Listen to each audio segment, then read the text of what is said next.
In the towering crystal spires of Ephria Prime, the alarm tone that shattered the violet dawn was not just a sound, it was a signal of dread. For the people of Ephria, whose culture valued serenity and balance, such a disruption was as close to a scream as their civilization ever came.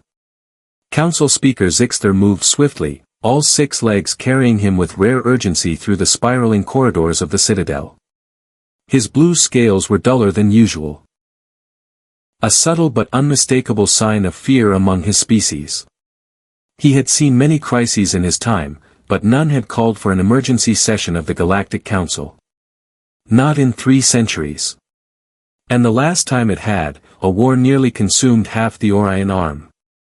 This was worse. He entered the Grand Chamber, an amphitheater unlike any in the known galaxy. Delegates from 47 species were arriving, their forms as varied as the stars themselves. Some floated in nutrient-rich orbs. Others perched with membranous wings curled tightly around themselves. A few remained sealed in towering environmental suits, ancient and scarred, humming with translation machinery. The air buzzed with tension. Zixter's voice boomed through the chamber's acoustic web, steady but grave. Esteemed delegates, we are faced with a crisis that transcends borders, species, and time itself. Our long-range sensors have detected an object approaching from the outer rim. It is unlike anything we've ever seen. A ripple of unease spread across the assembly. From near the central display platform, military advisor Kindir, a Crothan warrior turned tactician, stepped forward. The Crothan, whose species had once been the bane of the Council's early peacekeeping days, now bore ceremonial armor. His dark chitinous plating pulsed faintly with bioelectric worry stripes. The object, Kindir began, is a vessel. Over 12 kilometers in length. Its energy readings exceed the combined output of our entire interstellar fleet. A stunned silence followed. Even the Alteran, beings of translucent bioluminescent grace who rarely express strong emotion, dimmed their glowing tendrils in alarm. The Vexani, insectoids with military minds, clacked their mandibles in synchronized agitation. The Tauran, famed for their fearlessness, looked unsure. 12 kilometers. Delegate Morton of the Centauri Federation echoed, incredulous. That's 10 times the length of our largest capital ship. What civilization builds something that size? Kindir gestured, and the central holoscreen lit up with a projection. The shape that resolved in the air silenced even the most skeptical minds. It was sleek, armored, and terrifying. An apex predator of a machine, seemingly grown for war rather than built. Every contour suggested defense, every angle suggested offense. It looked less like a starship and more like a myth-given form. One of the old terrors whispered about in pre-warp legends. It comes from a system we thought was uninhabited, Kindir continued, his voice steady but heavy. From a sun designated as Sol, 3rd planet. A world our charts label as Sol, 3. You may know it by its other name, Earth. The name sparked confusion. Few records even mentioned that system. It was a footnote, a distant, backwater solar cluster marked as unremarkable. But not anymore.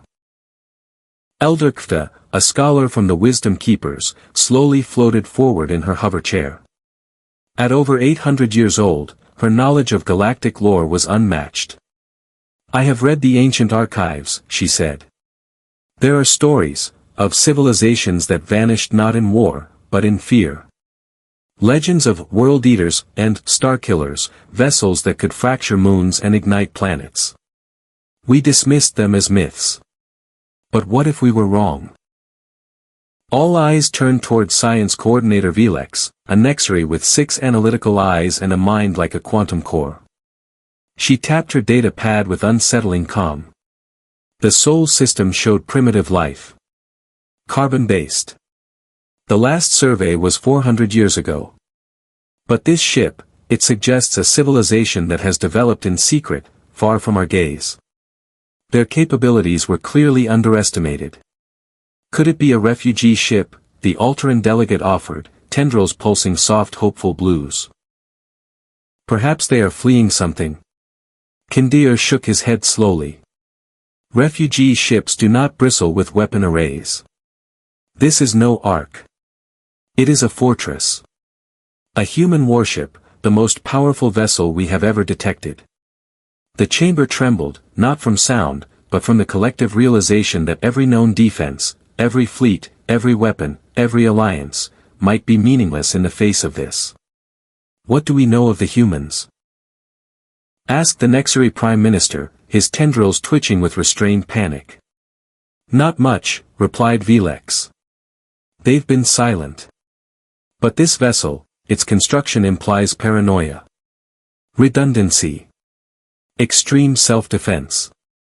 A chill ran through the chamber. For beings who had long enjoyed peace through diplomacy and mutual trust, the thought of a species so afraid, or so prepared, that it would engineer such a monstrosity was deeply unsettling. Can we talk to them? Zixter asked. We've attempted contact. No response, said the communications coordinator. Then we must prepare for war, growled a Crothan general. Against what? Elder Kfta whispered. Our fleets are explorers, not warriors. Their shields alone emit more power than 100 of our dreadnoughts. If they are hostile, we will not survive. A heavy silence descended. And then, the question everyone dreaded surfaced. How long until they arrive? Zixter asked. Kindir's fingers flew over his interface. A projection shimmered. 72 standard hours. They're headed for the Kepler 442 system, an Xari homeworld. The Nexari Prime Minister rose slowly, trembling. My people, what will happen to my people? No one had an answer. All they could do was watch. And wait. As the Goliath, humanity's towering silence, moved steadily through the stars, an unspoken question in metallic form.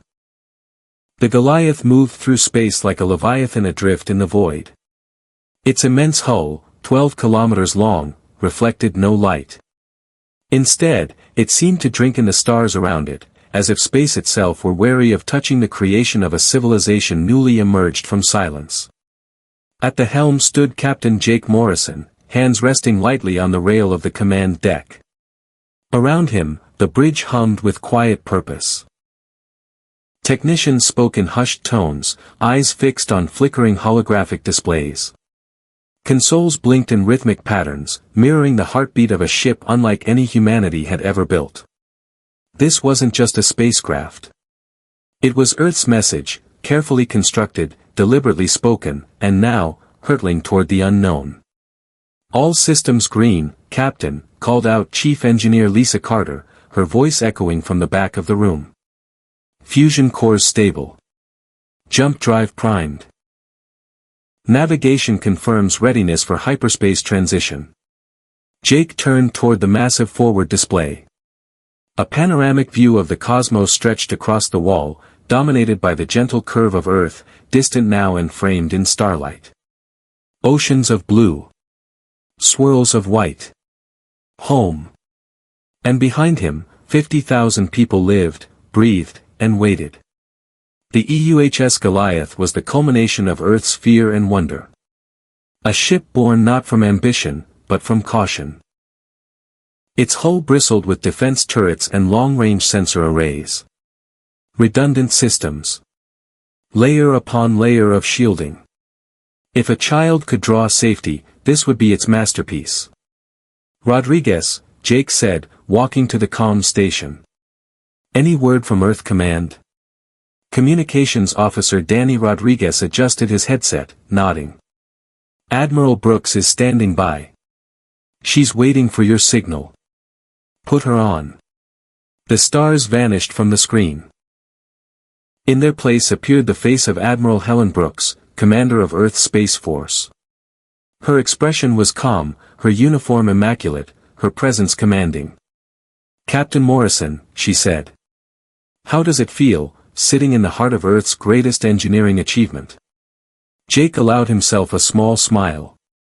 Like standing at the edge of a cliff. It's breathtaking, and terrifying. That's exactly the feeling we designed it for, the Admiral replied. We built the Goliath not because we expected war, but because we feared being unprepared. We've only just begun to understand our place in the galaxy. And we needed to be ready for anything. In a way, the ship wasn't a war machine. It was a shield, an apology in steel. Humanity's quiet way of saying, we don't want to fight. But we will not be caught unaware. Jake turned to Science Officer Ryan Phillips, whose station was filled with charts, data streams, and long-range spectral readings. Status of our destination. Kepler 442 system. Approximately 37 light-years from Earth. Last month, our deep field arrays picked up structured electromagnetic signals from the region. Repeating patterns. Non-random. Almost certainly artificial. Jake's pulse quickened.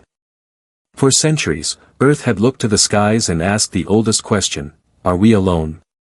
Now, they had an answer.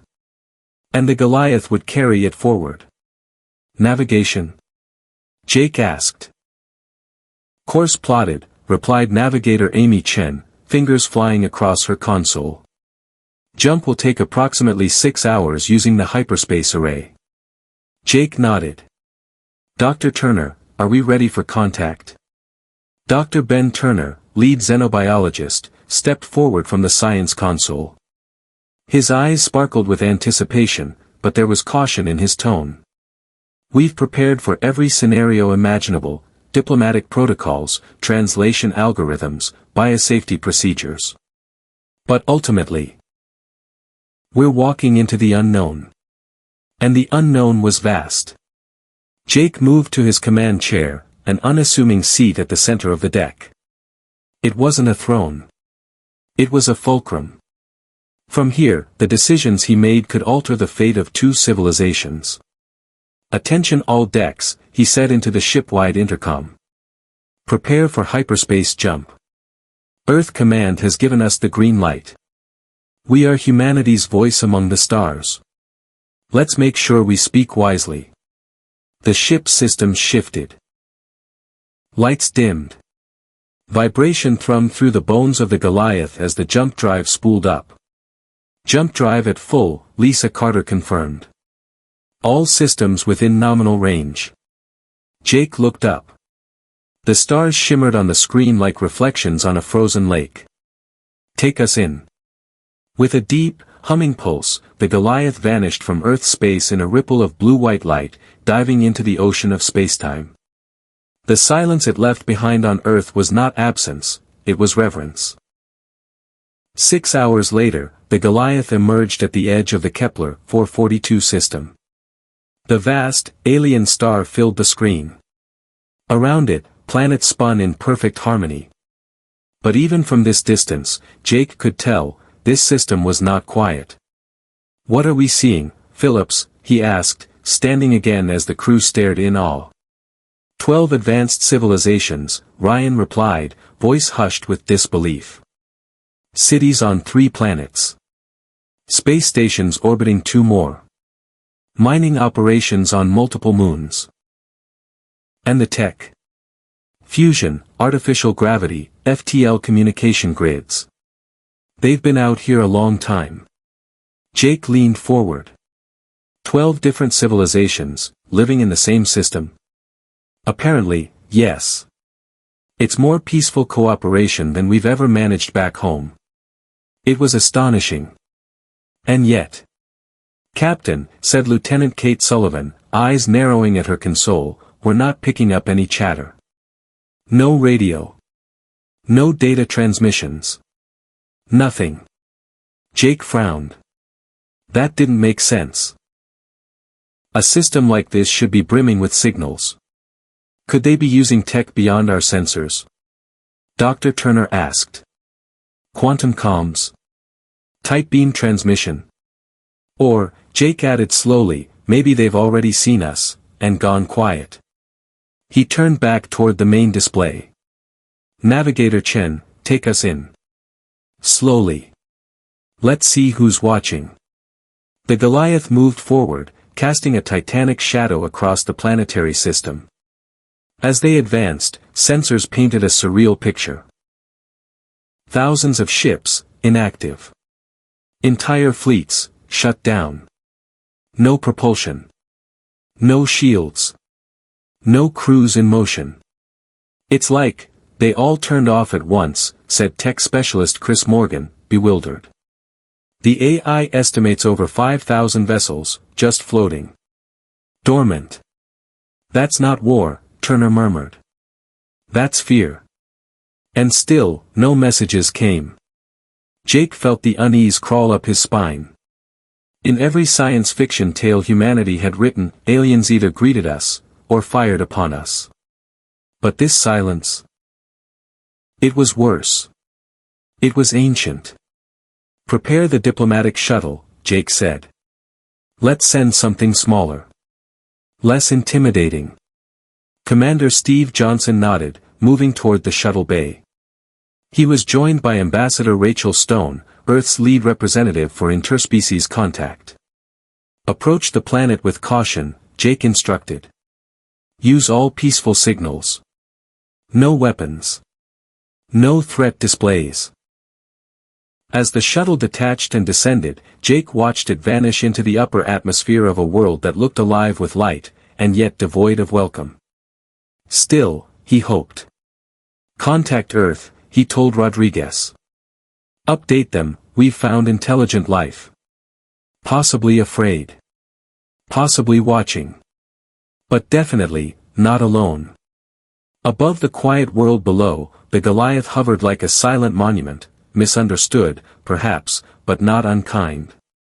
It had come to ask a question, not demand surrender.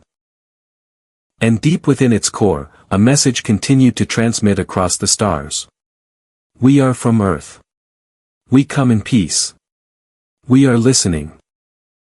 The shuttle drifted through the amber skies of Kepler 442c, its underbelly glowing softly from atmospheric friction. From orbit, the planet had seemed beautiful, lush continents cradled by violet oceans, glowing cities etched across the land like luminous tattoos. But as Commander Steve Johnson and Ambassador Rachel Stone descended, something felt wrong. The cities were still lit, but there were no ships in motion. No traffic lanes. No people in the streets. Towers flickered with automated maintenance systems, yet no signs of life flickered back. "Rachel," Steve whispered over the comm, "I don't like this." "Neither do I," she replied, voice tight. "This place isn't abandoned. It's paused." They touched down near what appeared to be a governmental district, spiraling spires, parks suspended in the air, kinetic sculptures caught in mid-motion. And then, they saw them. Not living beings. Holograms. Everywhere. Glowing statues of alien citizens. Frozen in poses of terror. One shielding its child. Another reaching skyward. All staring at a point in the sky. All facing the same direction. As if something had appeared in their skies once before, and the entire planet had memorialized that moment in silent horror. Rachel activated her translation rig, scanning inscriptions.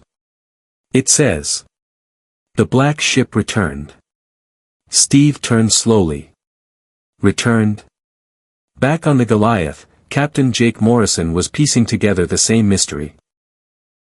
"Pull up historical astrographic records," he ordered. "I want every FTL trail, every gravitational distortion near this system in the last 1,000 years. Ryan Phillips complied, and then froze. "Captain," he said slowly, "this can't be right. There's a record here, from 2,000 years ago. A ship exited hyperspace near Kepler 442. Massive energy spike. 8 kilometers long. Metallic composition matching," he hesitated. Jake leaned in. "Matching what?" "Our hull profile." "That's impossible," Jake said. "We've only just launched." "Unless," Ryan murmured, "this isn't the first time humanity came here. Are you suggesting time travel? Or an earlier version of us?" Before the silence. Before the collapse. The room went still. In the planetary archive chamber, Rachel and Steve discovered it. An ancient message. Buried beneath light years of encrypted shielding. Translated slowly by their AI, it read, "They came in fire. We welcomed them. We were children then. They burned the stars. And then, they vanished. We never knew why. But the shape of the ship has returned. So we hid. Please. If you are different, show us." Rachel swallowed hard. "Steve, we didn't just start a first contact. We stepped into a legacy we didn't know we had. They remember us. Or at least, something like us. And they're terrified." Back on the Goliath, a signal arrived. Not words. Not images. A song. Low. Melancholic. Like whale calls drifting through the void. Ryan patched it through the bridge. It played for 2 minutes. Then stopped. Lisa Carter's voice was quiet. That wasn't just music. It was a memory. Transmitted emotionally. Direct neural encoding. They're not speaking to our language processors. They're speaking to our instincts. Jake stood, chilled. Because he had felt it too. A memory not his own. A memory of a dark sky, pierced by flame. Of humans, his own kind. Descending not as explorers, but as conquerors. And of silence that followed. A silence Earth had lived through. A silence the galaxy had never recovered from. "Captain," Rodriguez said, "incoming visual feed." Jake turned toward the screen.